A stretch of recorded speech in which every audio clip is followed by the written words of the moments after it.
Hello, this is your host Todd Lewis of the Raise a Folly podcast. I am joined tonight by Musonius Rufus.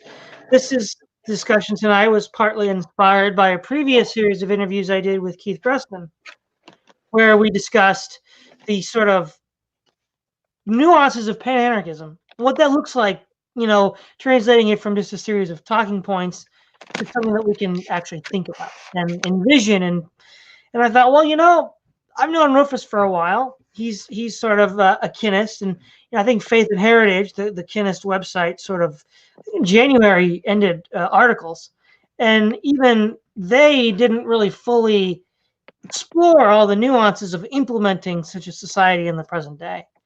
And I call it the New South Kinism. I don't know if there's a better term you want, but I think for starters, that's sort of what I have in mind. And today's episode is about organization. So, what would be the sort of central core organizing principles and institutions within the New South as you envision it? Oh, okay. Well, if you want to implement kinism, you're probably going to have to go back to something like what the Anglo-Saxons had, or Salic law. There's a lot of early Germanic and Celtic legal systems that recognize collective responsibility, and that's the key is collective responsibility. So, for example, if someone committed, I don't know, some sort of tort or offense or even manslaughter against a member of another clan, well, then the whole clan was on the hook, for his behavior. And so not only would the perpetrator, would have to pay weregild, but his relatives would have to pay part of it in smaller portions going out. And that was the genius of the system. And so you have to implement some sort of collective responsibility. And that's if you want to implement kinism in a legal way. And I think that's probably like the unique institution that you're looking for. Yeah, actually, I think I'm gonna jump the gun here. Let me explain what I if maybe I'm wrong in this definition, but kinism, for anybody who doesn't know, as far as I understand it, is a subset of theonomy or dominionism, which believes that the original theonomy, well, not the original, Rush Jr. is up for debate by both sides, but they believe that the sort of current crop of theonomists, such as Gary North, Gary DeMar, are not sufficiently theocratic. They don't take the law of Moses as seriously as they claim they do. And so theonomy, as far as I understand it, is the belief that in the modern age, in the age of the church, the law of Moses, as it pertains to civil law, has not been abrogated. And insofar as it has not been abrogated, it is still binding on those today to organize laws civilly according to Moses. Now, where the Kinists think the current iteration of theonomists have gone wrong is that they've ignored issues of racial solidarity and ethnic identity. And would you say that's a fair description of that position?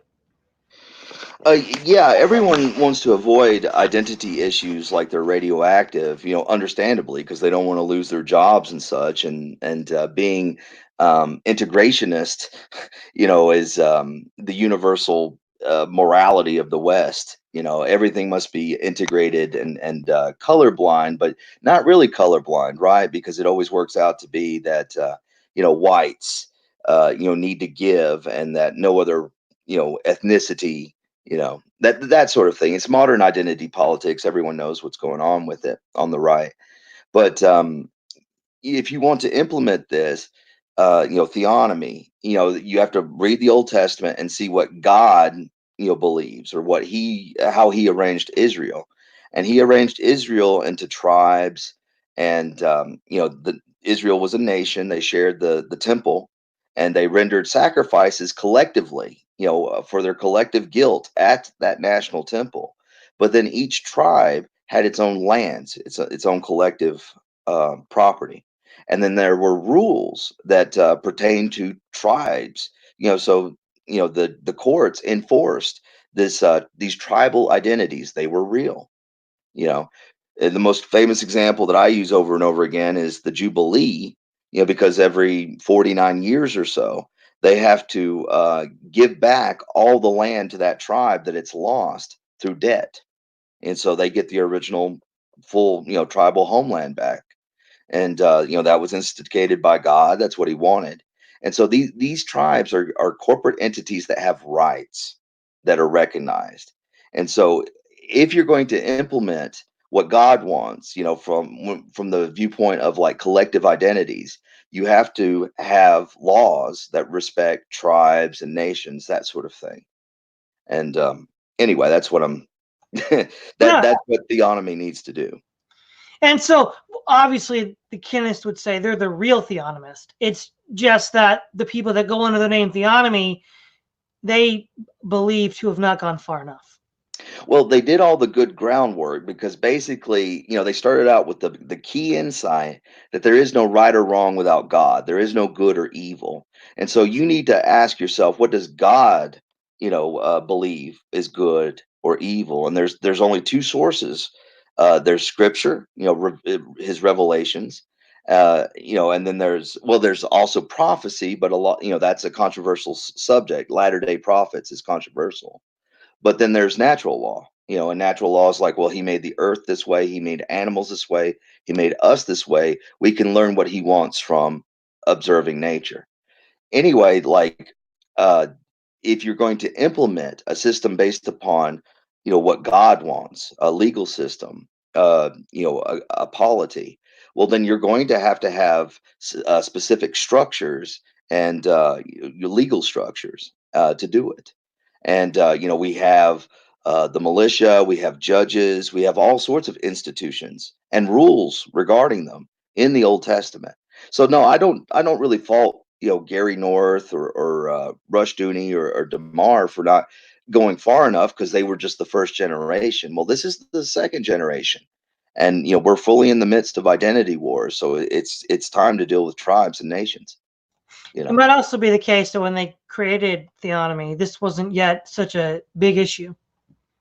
Yeah, I get the impression from reading the original works that they thought that, America was a Christian country and that they were simply arguing about enforcing these laws using present institutions. And, we've gone a long way since 1990 and the fall of the Soviet Union culturally. And I think a lot more people realize it's like we're not going to have these institutions to implement Mosaic law, so we need our own institutions. And since we don't recognize a difference between church and state as theonomists, we can deal with the whole package. We got to deal with the civil law and ecclesiastical polity. We got to deal with it all. So Now, remember that Rushdoony sort of outlined four basic sovereign spheres: the family, the church, the state, and there was a fourth one which I can't remember. Would you largely accept that as a basis for your view of the New South? yeah, I think that the real question is we know that nation and tribe are necessary. We know that family is necessary. The question is really how are you going to integrate the family and the tribe? And there is a possible middle ground called the clan. And you have to really study tribalism and how people form tribes to really understand what is the difference between a tribe and a clan, because even the anthropologists, it's fuzzy. And when people think of clans, they think of large families where all the men are related, or all the women, but it's almost always all the men. And so it's a bunch of brothers and cousins that are defending each other, and they appoint one of the grandfathers as like a chief, to rule over the matters that they have in common. And so you have the calling of the clan, and you have the clan chief. Well, a tribe is, really more of a hunter-gatherer aspect. It's about you have a chief, a shaman. You're moving around. It's usually only like groups of like 30 to 70 people, and we know that they could never be larger than 150 people or so. We're not designed to do that. We eat up too many calories as a tribe, as hunter-gatherers, to have more people than that. So there's scale issues, and there's an interesting issue there. The tribe seems to be based upon um, a survival, gathering food and calories and such. And how is that different from a clan? And looking at those two institutions, you got to figure out a way, to work them together, because the tribe is really representing the state. We're really neo-tribalists and not really down with the state. A lot of theonomists like Gary North are full-blown right libertarians, and they're like, we need to get the state out of all this, because it's not a godly institution. Okay, so I guess given the title of this discussion, organization, in starting from the position we're at now, basically from the point of view of us as occupied territory, what would be the sort of foundational institution that you would begin with to start building a New South movement? I think you'd have to start with the tribes. You need to have a tribal building society, and it always starts with the men.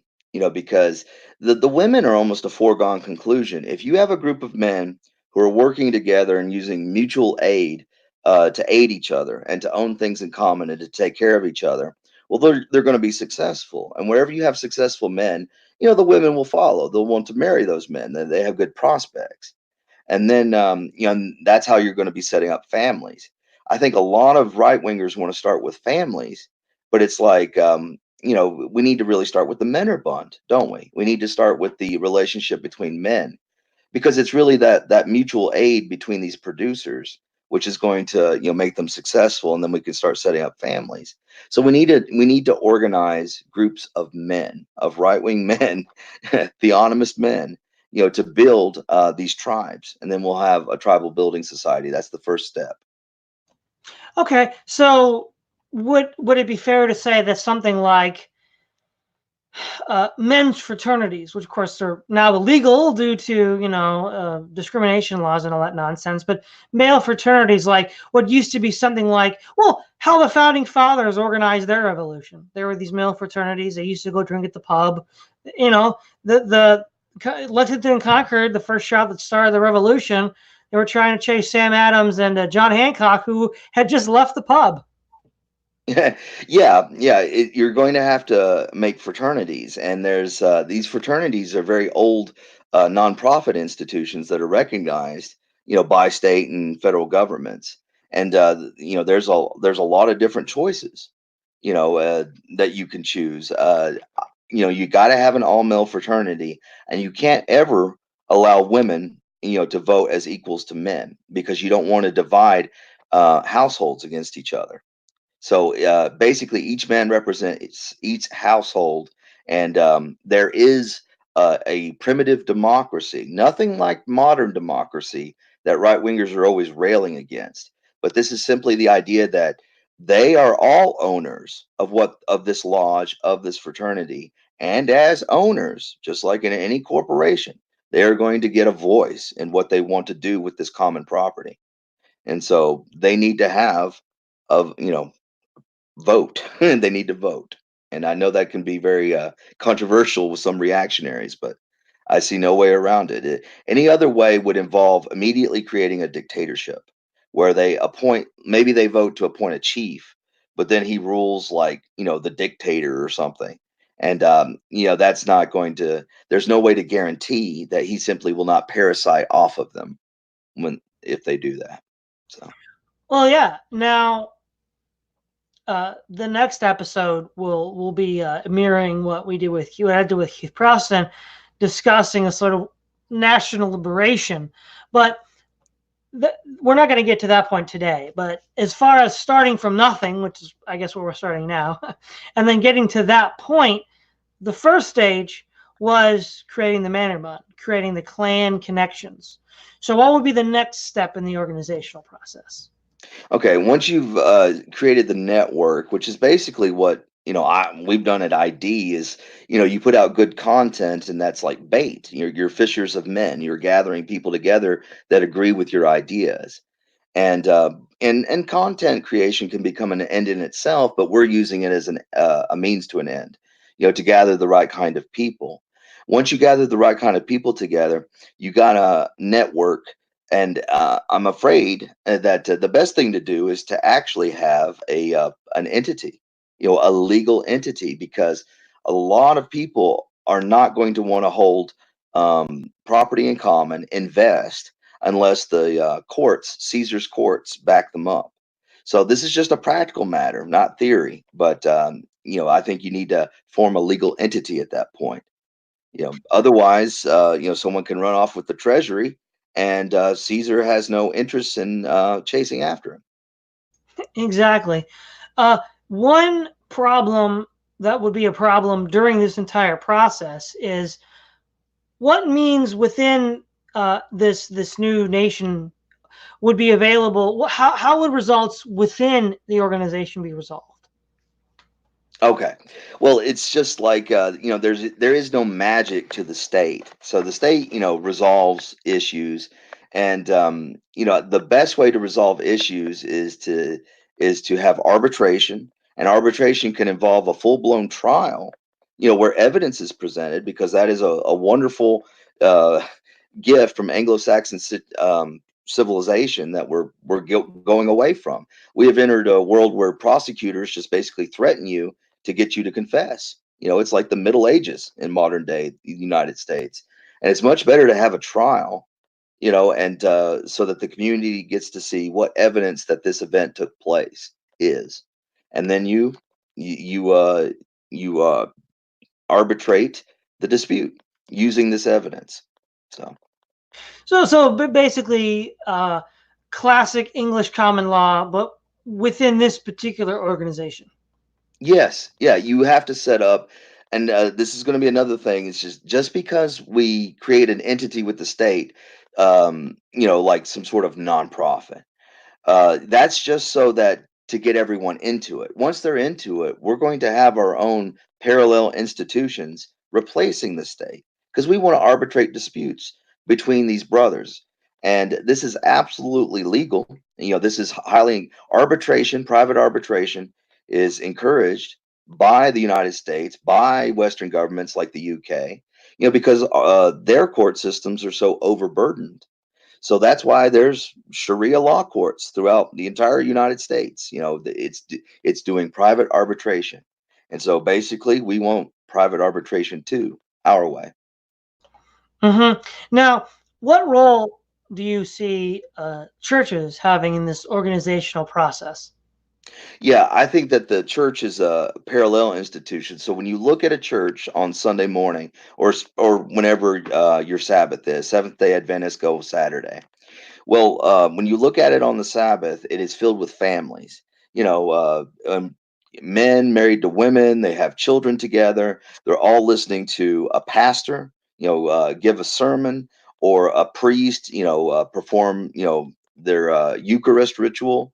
And so that's really a family institution. And I don't really have any problem with, having the lodge, I'll just call it the lodge, the fraternity, in the church. But the men have to be able to meet outside of earshot of their women and children, because they have serious adult issues to handle, and we don't need any drama. These men need to be able to gather together on one night that's not the Sabbath.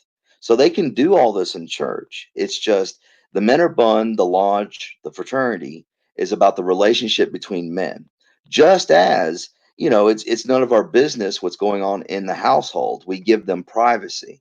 Well, the men are bun deserve privacy too, from the women and children. And so this is a parallel institution that's organizing the men in a church.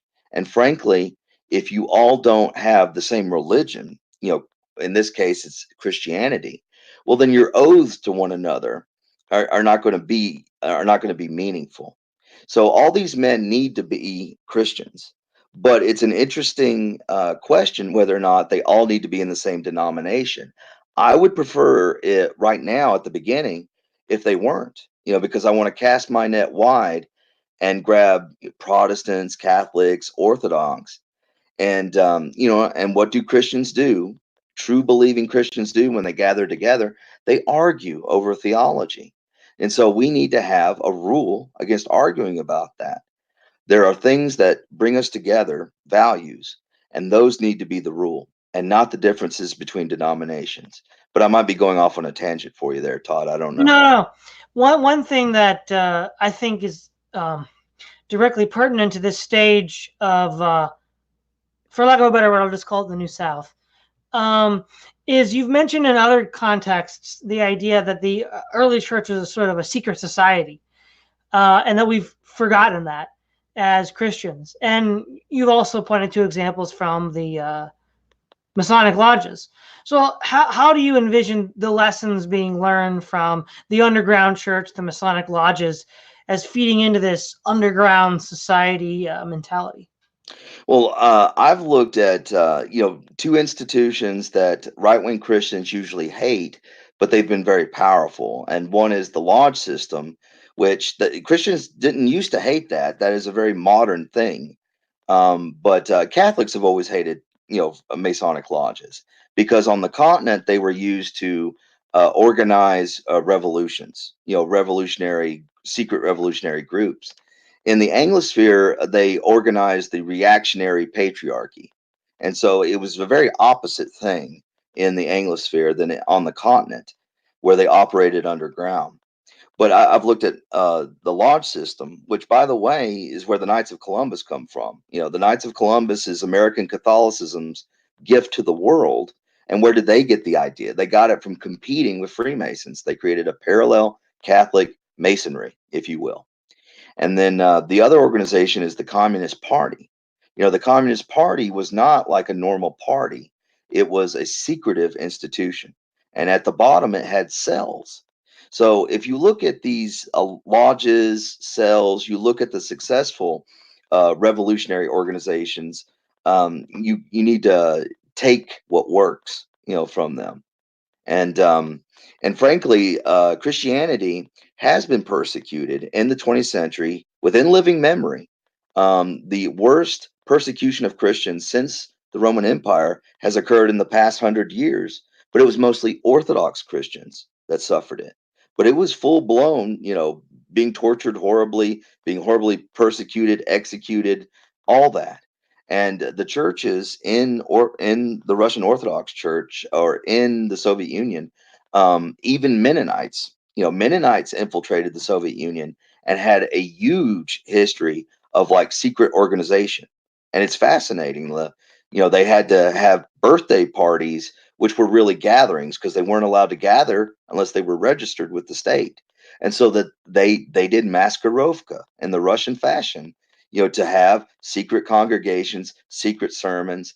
Every funeral was turned into a sermon. They brought the choir along. They were breaking the spirit of the law, but the law was evil. It was Soviet law. And so the Mennonites have a great tradition of infiltrating the Soviet Union and operating under the worst circumstances imaginable. And the Russian Orthodox has that tradition too. So basically, what it sounds like is you mentioned earlier these male fraternities as the second level of development, and they would of course be inspired by things like the Communist Party cell, like the Masonic lodges, but organized for a sort of reactionary Christendom perspective. Yeah, the Communist Party, of course, was based upon the Central Committee system. And I think the Mennonite Church uses this too. A lot of organizations use it's a continental committee system where you have a central committee which represents the whole organization whenever the big conference is not occurring, and then they'll usually appoint an executive committee, to run everything. Because the central committee is really better for deliberation and not for management. Well, when you look at making like a secret organization, and this has to be secret, just like the church in the Soviet Union has to be secret, because the values that bring us together, patriarchy, identity, tribalism, fundamentalist Christianity, these ideas are anathema, to the world. They hate them, and they persecute us every chance they get. And so we have to embrace secrecy in a serious way. And a lot of people are going to have trouble jumping the fence from this fake society, Caesar's society, to Christendom, to this secret society that we're making. they're going to have to use noms de guerre, or pseudonyms. And a lot of people are like, I'm too proud to use a pseudonym. But if they do not confer with our protocols, our security protocols, then they put other people in danger. So they won't be able to join until they learn secrecy. And the reason why I say all this is because we're going to create lodges where people gather together and vote, and they have to do, their initiation rituals and everything. The IRS demands it if they're going to have, say, some sort of 501c nonprofit status.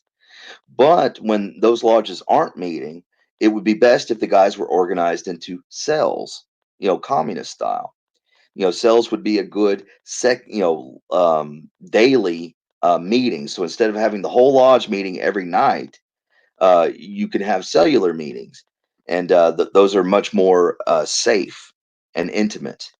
So we have to learn that cell structure is going to teach us how to survive as we go further and further into dystopia. We have to practice cells.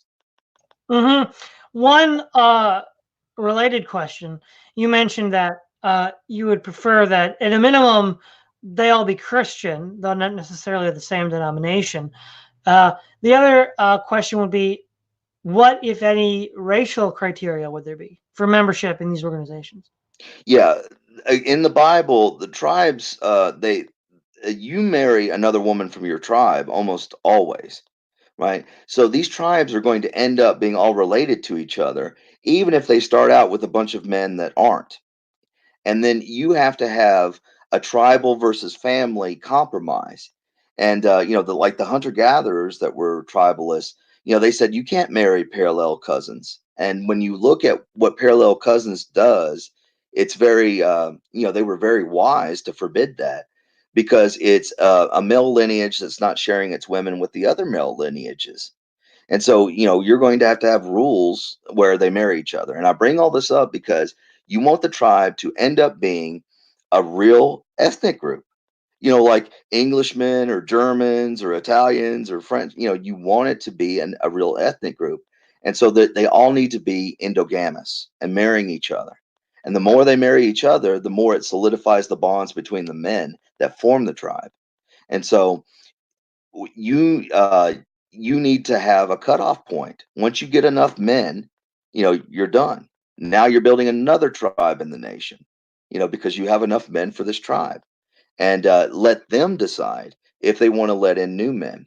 So what I would start off with is, people that were basically the same, and I'm not just talking about the continental races. I'm talking about like the Scotch Irish of Appalachia, or the Southern Englishmen on the coastal plains of the Carolinas. These people are different from each other, even though they look absolutely the same to outsiders.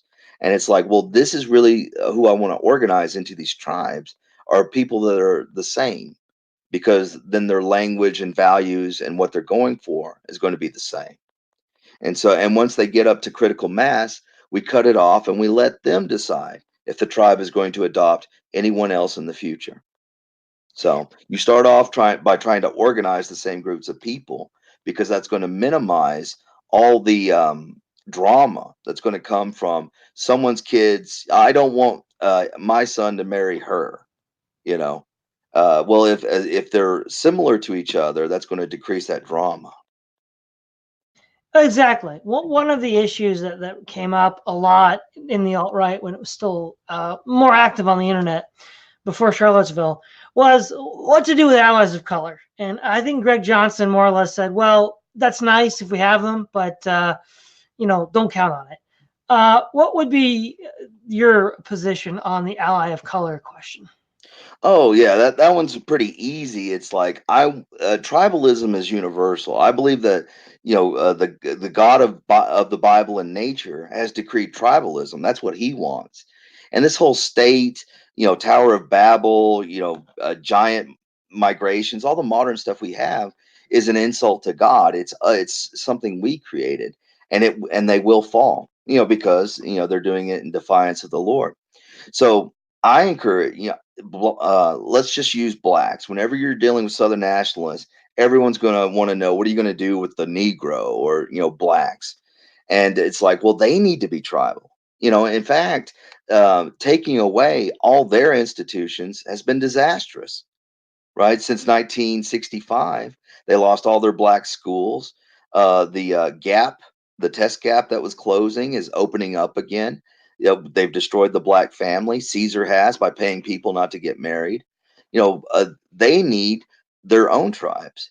And so, as long as there's an understanding that every group of people needs a tribe, the tribal elders can make treaties and have agreements with one another, because that would be much more powerful, especially in the deep South, is if you had, I don't, Prince Hall Freemason elders on the other side that you could have a treaty with, and you're like, well, okay, this is our agreement. You have this as building as your school, and we'll have this building as our school. And I know that's LARPing, because that's, quote unquote, against the law.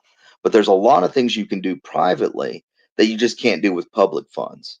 And that's sort of my secret strategy, is that, there's plenty of groups that build up private colonies, and then there's plenty of rich people that live in gated communities. And it's like, well, we need to build colonies. Our tribes need to build colonies, and those colonies need to be private. And once you're inside the colony, it can have its own collective forms of property, but that's just for inside the private colony. So far as Caesar is concerned, it's just all one piece of private property ruled by a corporation.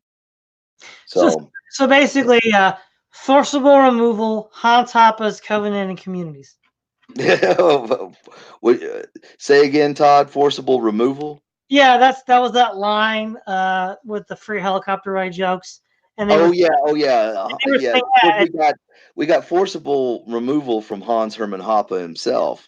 He was Yeah, talking about trespassers on private property, and libertarians like I do. I am speaking from a proprietarian perspective. No one has a right to trespass on anyone else's property.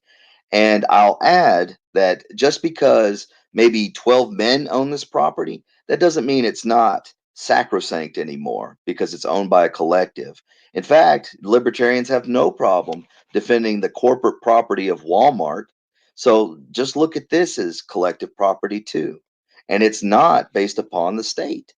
I mean, we're going to have a deal with the state, but it's based upon natural rights, because 12 men own this property. They all have a say in it, and other people don't get to trespass on it. How about that? okay. So after forming the sort of what did we say they were? They were nonprofit organizations that would organize the New South from within. This is a very wobbly strategy, right? Building the new society within the shell of the old. Yeah, but it's specific. It's like the difference between economics and business. You can be a master of economics and not have any money. You got to go into business, right? And businesses, you're going to be dealing with all sorts of specific entities that you could not have predicted from the theory of economics. Well, it's the same thing with, if you want to do something in the real world. We have our theories as internet intellectuals, but if we're actually going to do them, it's like, okay, well, now that we form this online network, we got to form an in real life network. And what's that going to look like? Well, it's basically going to look like the Freemasons or something. It's going to be lodges. And then once you have the lodges, you got the men working together and managing together. And here's a key point that's also very realistic about human nature. If you do not make, if there is no benefit for each one of these steps in the progression, then people aren't going to take them. And so every single step has to have some sort of tangible benefit to the members, or they're not going to do it. And in the case of the lodge, lodges like the Freemasons or 501c10, they got out of the insurance and benefit business just to concentrate on rituals. Meanwhile, the Knights of Columbus, which were created, to keep Catholic men from becoming Masons, they have stayed in it. So they're 501c8s, and they provide real benefits to their membership. The same thing goes for the Fraternal Order of Police. They have an amazing benefit they provide. They provide legal defense. And I think that right wing men could use some legal defense like the Fraternal Order of Police has, where they all pay for a legal defense plan and have professional attorneys that represent them. So that would be one benefit. Another benefit would be unemployment insurance. Because a lot of guys, oh, I saw you had a Confederate battle flag or you attended this event and I'm firing you. That happens to right wingers all the time. We have the wrong opinions and we're fired. And so it would be nice if the brethren could help them out. And then that leads to the next benefit, a network to get people jobs. So there needs to be a lot of real tangible benefits to the lodges, and then people will do it. And yeah, go on, Todd. Yeah. So okay. So then, what would be, assuming we've got the clans, we've got the sort of lodge network? What's the third step? Yeah, the third step is once you have a successful manor bund going where they're providing benefits to one another, which is just, things they hold in common, charity. And once they get used to the habit of rule, because there's always going to be disputes, and they got to learn how to arbitrate those disputes without going to Caesar. But you do that in any lodge. Well, the next step is, well, what do we all really want? What's the long term game? And the long term game is, holy crap, we are on a sinking ship. The United States, the West. I mean, within our lifetimes, Muslims are going to outnumber Frenchmen in France. These are the sort of things that are going to happen. Before in our natural lifespans. And in the United States, we're going to lose Texas permanently. You look at demographics the way that the left do, because you better believe they look at demographics and depend upon it. It's only the conservatives who think that somehow race doesn't matter, but they're going to lose everything, playing that stupid game of, you see, the Dems are the real racists. That's why we only elect Latino Republicans or something like that. They're going to be doing all that nonsense. Well, the next step is to build lifeboats, and the lifeboats are the colonies. So you need to own property in common and set up a colony corporation, and find a nice piece of land where everyone can in a region can live, and then move there. And that should be the colony building project should be number three, because you've already got a lot of things covered with the Menor Bun with the lodge. Well, after the lodge, and the lodge is not really, the everyone wants to jump to the colony first, but you got to have the lodges first. You got to be able to get men to cooperate where they are at now and not ask them to move before they join, right? So the lodges come before the colonies, but the colonies are next. You know what this sounds a lot like? It sounds a lot like the history of Mormonism. Joseph Smith first started with the lodges, and then when he was murdered in prison, Brigham Young created a colony in Utah. Oh, was that intentional? No, it's not. It's ineluctable when you sit and think about all the problems involved. But yeah, the Mormons are a success, are a nation, and that might sound crazy, but they meet all the criteria of a nation. They have their own unique religion. They are ethnically unique. When you look at the demographics, they're still predominantly Englishmen because they're from upstate New York. Meanwhile, the most of the West are plurality German, like the North is, from all the Germans that came over, and so they're ethnically unique, and they have a huge tradition. They all know their lineages too, because they pray for their dead. And in the event that the United States were to collapse, the Mormons are just going to go back to being, Deseret. They're going to be a full nation, and they'll do all right. They'll be pretty good. So I do want what the Mormons have, and they're way ahead of me there, aren't they? All right. So we have essentially, basically, what you're talking about is essentially similar with the libertarians mean when they mean the Vermont Project, where they all migrate to Vermont to sort of take over there. Well, the what I think that I have a much larger group of people, and I would like to organize per state. So let's say you have lodges in Texas, Alabama, Virginia, Tennessee. it would make a lot more sense, to say that these lodges are all part of one organization, but they also have their own unique state organization, a Grand Lodge, if you will. And this Grand Lodge's project should be, to build more lodges within that state and to build colonies within that state. So the way I imagine it is, I really am not interested in, us all building one colony. I'm more interested in every state having two or three colonies ultimately that they can build, or more. And that would be the best way to survive, because you're trying to avoid the whole compound problem. I mean, if we build, a Confederate version of Deseret in northern Alabama, they'll be coming for us, won't they? That's true. Okay, what would step 4 be? Yeah, once you build the colonies, yeah, that is, you're signing yourself up for, decades of work. I mean, you're going to get a lot of work done at the beginning, but what you really want the colonies to do is solve for pattern. And this is what I mean by that. When you ask yourself, how is it that all these American Christians have given birth to a generation of irreligious libertines, nons, progressives? The reason why is because the institutions, like education, were controlled by progressives. They were controlled by statists. They were controlled by the enemy. And so you have to build parallel institutions. So the lodges could build schools outside of colonies, but really the colonies, they're ineluctable, because that's the only place where you can start building your nation in miniature at the beginning. And you can have schools that teach your way, teach your values, and you get to control those schools. So you're going to have to build schools. And I am always, any leader who's in charge of, these lodges, these colonies, he's going to have to be looking at the relations with the outside world constantly. And I like to use Keith Preston's inside outside strategy, analogy. Like, when you're building colonies, you're pursuing an outside strategy.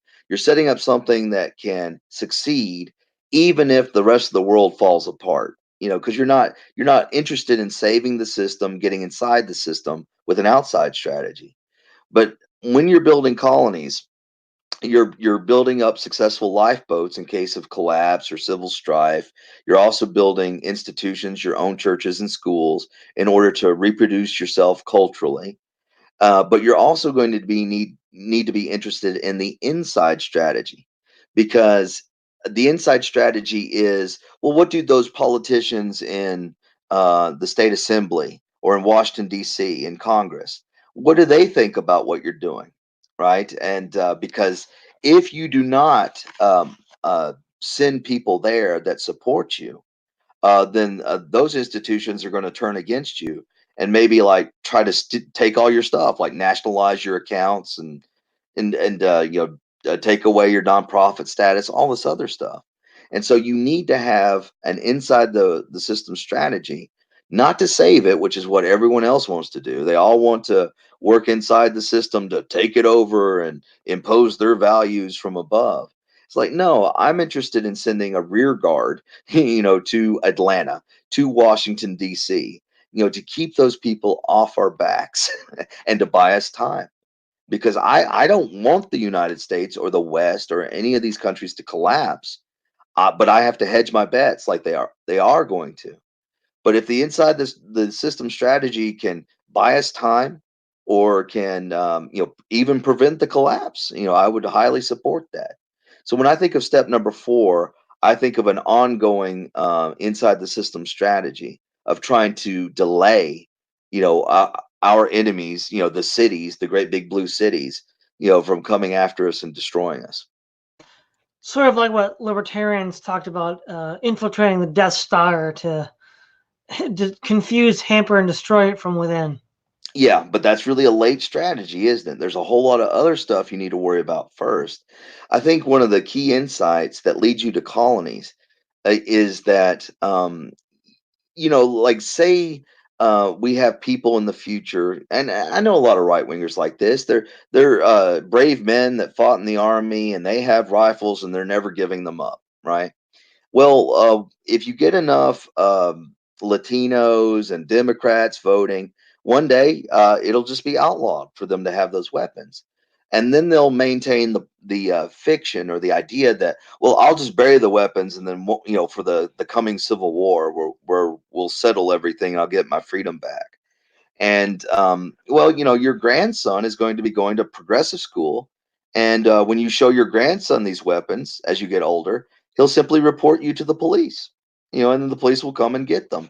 So does it really matter that you have rifles if you don't have any control over what your children believe or what your community believe? Because the commanding heights of our society are controlled, by enemies. Well, it doesn't. So we have to build towns in miniature, and that's really going beyond step number 3. I'm not really interested in that right now, to be honest with you. It's like step number 2 and 3 are really difficult. So I'm more interested in how do we achieve steps number 2 and 3 in a way that solves for pattern, where I do one thing that solves 3 problems simultaneously. You know, this one weird trick, and that's what I'm interested in. And there's a lot more. I thought you wanted to talk about theory on this podcast. If you're talking about organizational theory, because you're going to be organizing those colonies, those lodges, the Minerbund, with real institutions.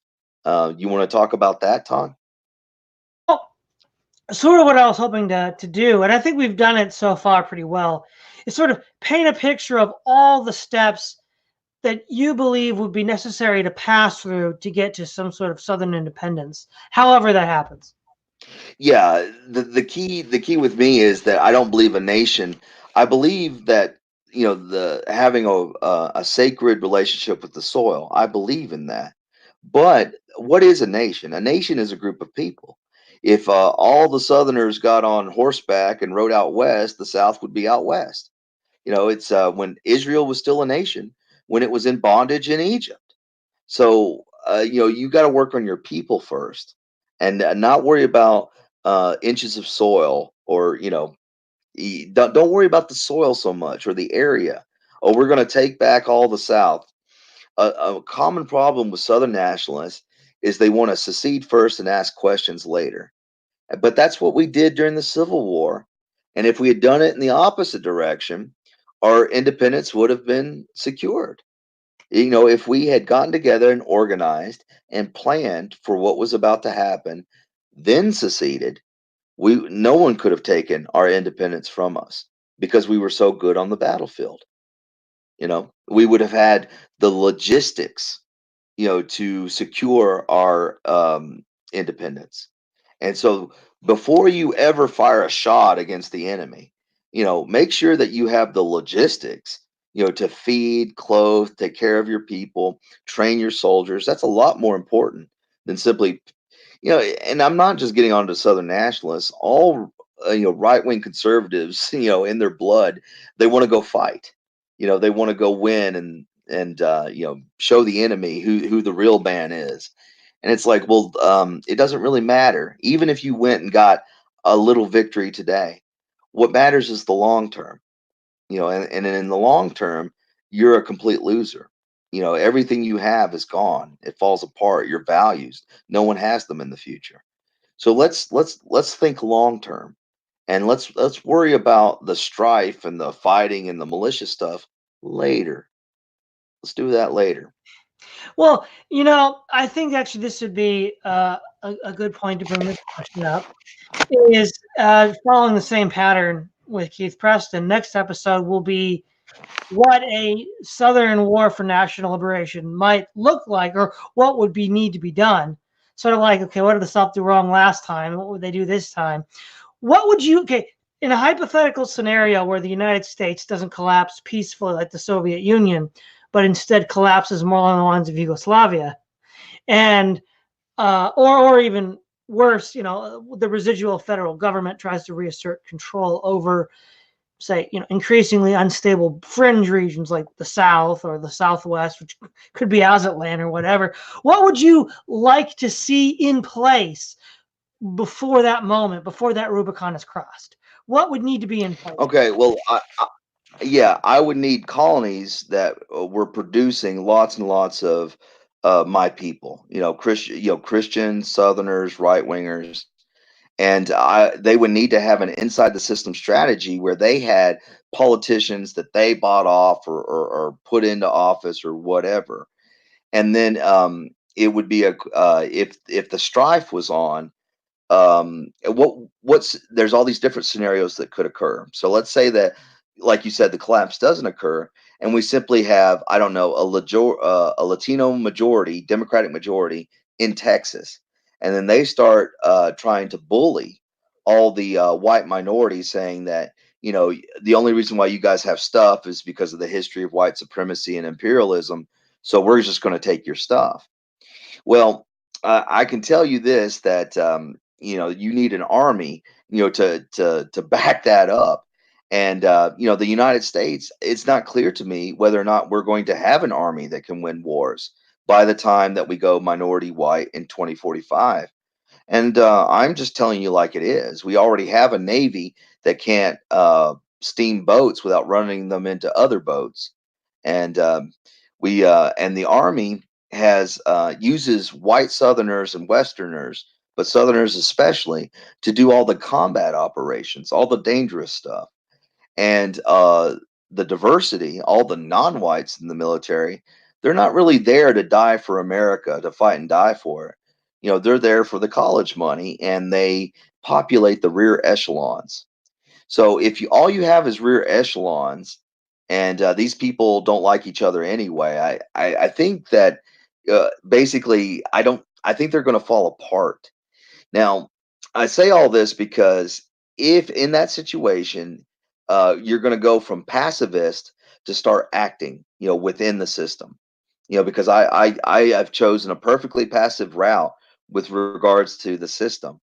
But at that stage, you are fully entitled to go activist and start doing active measures against the enemy.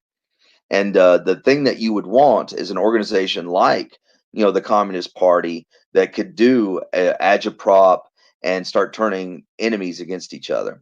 So what I mean is, in the future United States, let's say that it doesn't collapse, but we have Asian Americans, Latino Americans, Black Americans, Jewish Americans, and we have everyone in the world, Somalis, Kurds, and they're all living in these or they're mostly in these blue cities. Well, you want to turn those ethnic clients, those democratic clients, against each other, which you can do once you stop thinking about things as in terms of white versus non-white. Well, here, we got the whole world in the United States at this point. We need to turn them against each other because you want your enemies divided. As long as they remain divided, then they're not going to be able to use the institutions that are left to simply steal from you, because you're turning them against each other. Mm-hmm. So, One of the things when I would have some discussions with your colleague McLean, Will McLean, one of the things that would need to happen, in a situation, say April 11th, 1861, right before Fort Sumter, like you're right before you're ready to go.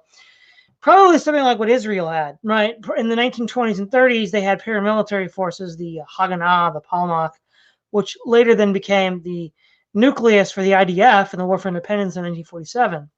So at what point, because even if there isn't a violent struggle against the federal government and it just kind of collapses relatively peacefully, like in the Soviet Union, that there would still need to be a New South army and police to defend itself from internal and foreign threats, even more so if it happened to be hostile confrontation.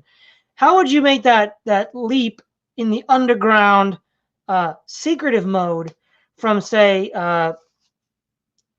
clans and lodges to essentially the nuclei for an armed force?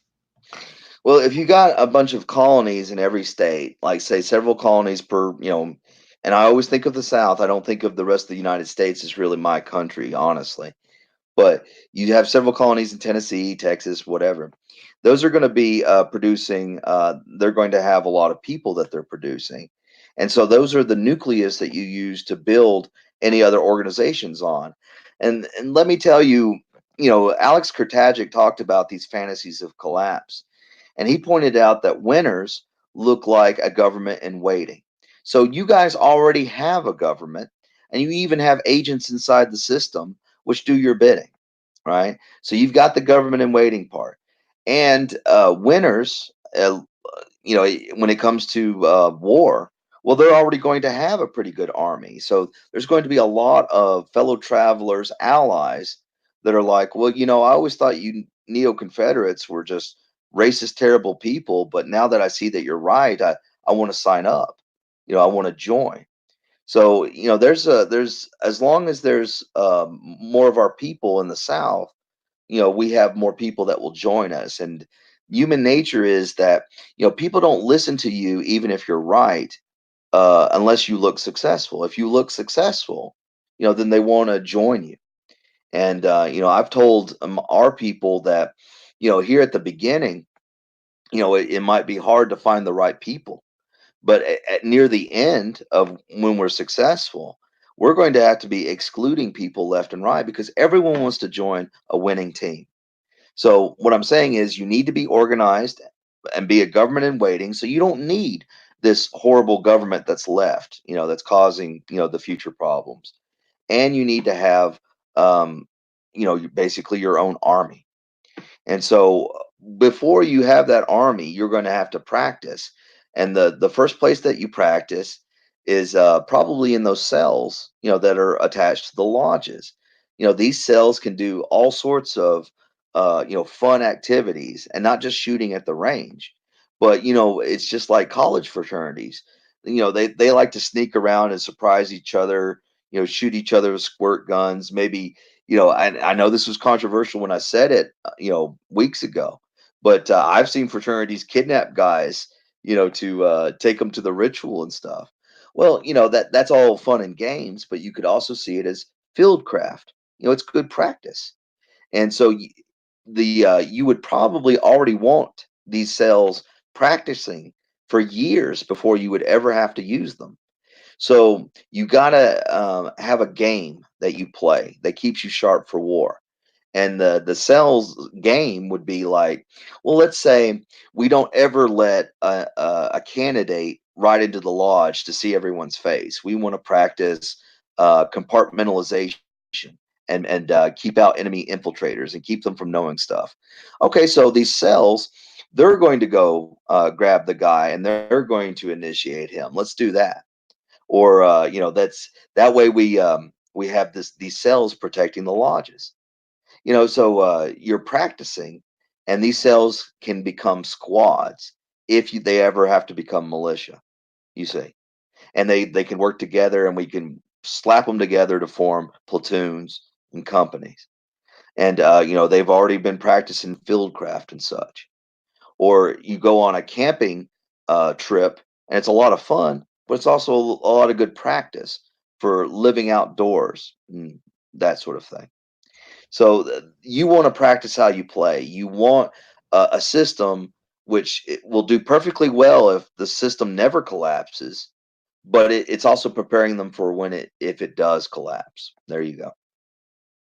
All right. Well, I think that pretty much covers this first episode. Is there anything you want to end with? No, I mean, I enjoy LARPing. We're doing a lot of talking about the future and such, but you know, the reason why it's good to talk about these things is to get our kind of people and to get all people, knowing that this is what they need to do. They need to be worried about these things and be thinking about these things. And I want, I also want to know my potential constituents to know, that we're a serious organization and we intend on, doing all this. And we're not simply interested in waving flags around and daring Uncle Sam to attack us. In fact, I don't ever want war personally. I don't think any moral man should ever want war. So you need to have a plan where your people succeed without war. And that's the one thing that's always missing from the right. No one has any plans, for succeeding outside the system or without war. So that's what I want to do. All right. I guess one slightly unrelated question is somebody from the audience is asking, when is Rebel Yell going to have their next episode? Oh yeah, I put it on hiatus and I didn't tell anybody because I didn't want anyone to know to protect the people. But yeah, someone's a family was under attack, so I'm like, all right, we're gonna put it on hiatus. We, we're scheduled to come back no matter what, January 1st. I would love to come back before then, but I just put it on hiatus without telling anybody. I'm sorry, but at the time I just didn't want to, do the security leak by telling the audience what was going on. But that's what happened, and so I'm going to try to do more Good Morning Why America and try to make up for it. But don't expect Rebel Yell will definitely come back in the new year. I'll try to get it back, sometime before then, guys. So sorry about the lapse. Well, thank you. Thanks again for coming on, Rufus. It's always a pleasure. This is Oh Todd. yeah, thanks for having me, Todd. I always enjoy talking to you because you nerd out about the same things I nerd out about. So Yeah, you're welcome. Well, this is Todd Lewis of the Praise of Folly podcast signing off.